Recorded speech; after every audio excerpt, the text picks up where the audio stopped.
جہاں یہ روح سلامت ہوتی ہے، انسان کا جسم مر بھی جائے تو اللہ تبارک و تعالیٰ اس کی روح کو اسی طرح باقی رکھتا ہے۔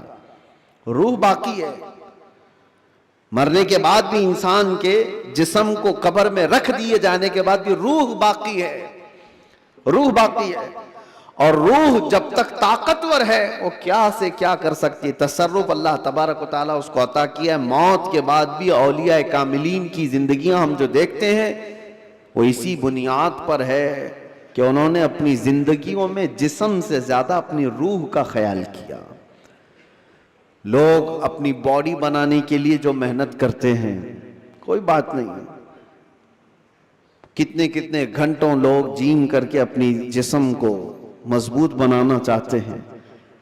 یہ جسم صرف دکھا سکتے ہیں سامنے لوگوں کو، یا کس لیے کہ فٹ رہنے کے لیے۔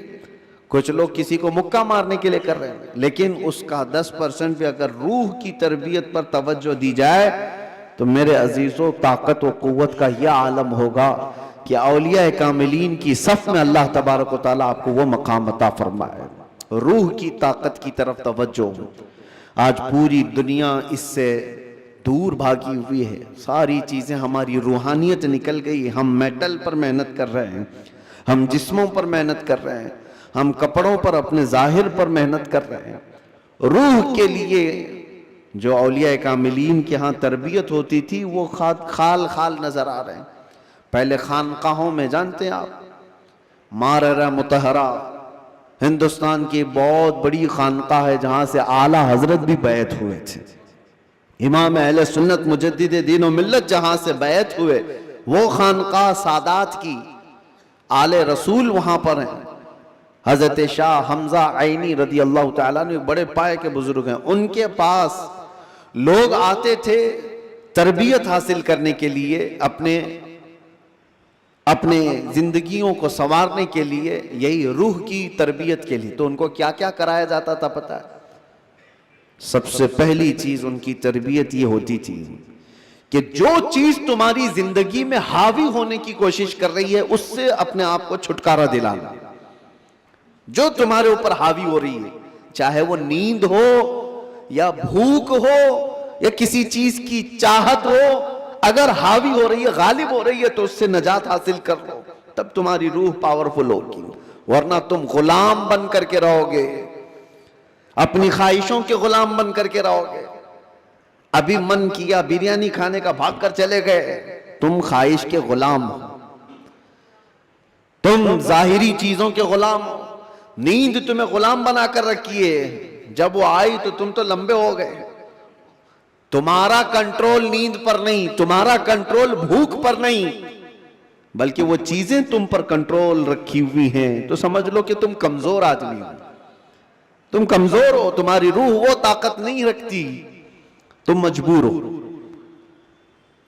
اولیاء کاملین کو اس کے برعکس تربیت دی جاتی تھی، بھوک پر کنٹرول، خواہشات نفسانیہ پر کنٹرول اور نیند پر کنٹرول۔ حتیٰ کہ میں آپ کو بتاؤں، حضرت شاہ مینا رحمت اللہ تعالیٰ علیہ لکھنؤ کے بہت بڑے بزرگ ہیں، وہ جب رات کو عبادت کے لیے کھڑے ہوتے، انسانی فطرت کا تقاضا ہے کہ نیند تو آتی ہے، لیکن وہ یہ چاہتے تھے کہ نیند انسان کی ضرورت ہے، اس کو بھی میں اپنے اوپر غالب ہونے نہیں دوں گا، میں جب چاہوں سو جاؤں، لیکن نیند جب چاہے تب مجھے نہ سلائے۔ نیند میری حاکم نہیں، میں اس پر حاکم ہوں۔ آپ نے کیا کیا جانتے ہیں؟ رات کو عبادت کے لیے روزانہ کھڑے ہو جاتے تھے۔ ایک دن ایسا ہوا کہ جھپکی آ گئی اور گر گئے۔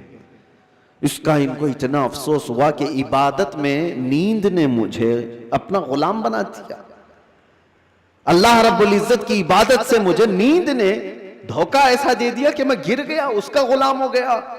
اس کے بعد سے رات کو جب کھڑے ہوتے تھے تو نمک میں سلائی ڈال کر اپنی آنکھوں پہ سرما لگاتے تھے، نمک کا سرما لگاتے۔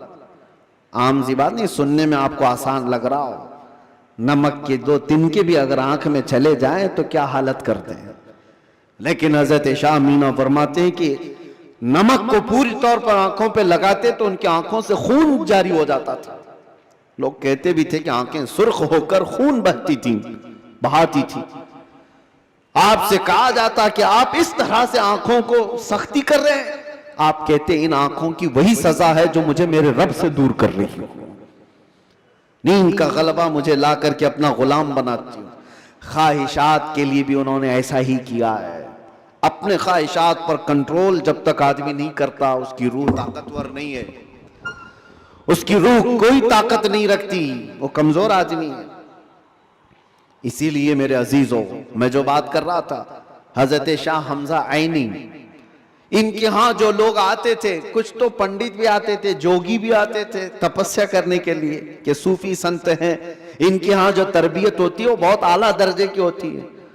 آپ یہ کہتے تھے کہ انسان سب سے زیادہ کن چیزوں کا محتاج ہے؟ کھانے کا، پینے کا، سونے کا، یہی سب چیزیں نا. اس پر تو وہ کنٹرول کرا ہی دیتے تھے. کوئی ایسا ان کے پاس مجاہد ہوتا، ریاضت کرنے والا، کہ 3 دن 4 دن تک بغیر کھائے پیے عبادت میں مصروف رہتے، کچھ بھی نہیں. اور یہ پاسبل ہے کیونکہ اللہ نے انسان کی باڈی کو فلیکسیبل بنایا ہے. اس کو جیسا بندہ ڈھالتا ہے ویسا جسم بنتا ہے. کوئی چیز امپاسبل نہیں ہے. بزرگوں نے یہ تربیت کیا. اب ایک مقام ایسا آیا کہ کھانے پینے کی بات تو چھوڑو، یہ جو محتاجی ہے، جو بھوک لگتی ہے، اس سے تو انہوں نے کنارہ کر لیا. ایک شاگرد نے ان سے کہا کہ حضور، کھانے سے تو ہم محتاج نہیں ہیں، جب ہم چاہیں گے کھا لیں گے. بھوک ہم کو غلام نہیں بنا رہی یاد، پیاس بھی ہم کو غلام نہیں بنا سکتی، لیکن یہ جو سانس لیتے ہیں اس کے تو ہم محتاج ہیں.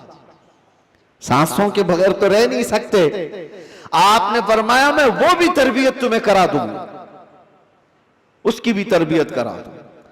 تو حبس نفس اولیاء کاملین کے ہاں، میں تصوف کی بات کر رہا ہوں، ایک تربیت یہ بھی ہے ان کے ہاں، حبس نفس.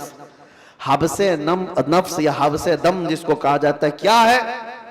ان کو سانس روکنے کی تربیت دی جاتی تھی. سانس روک لو اپنی.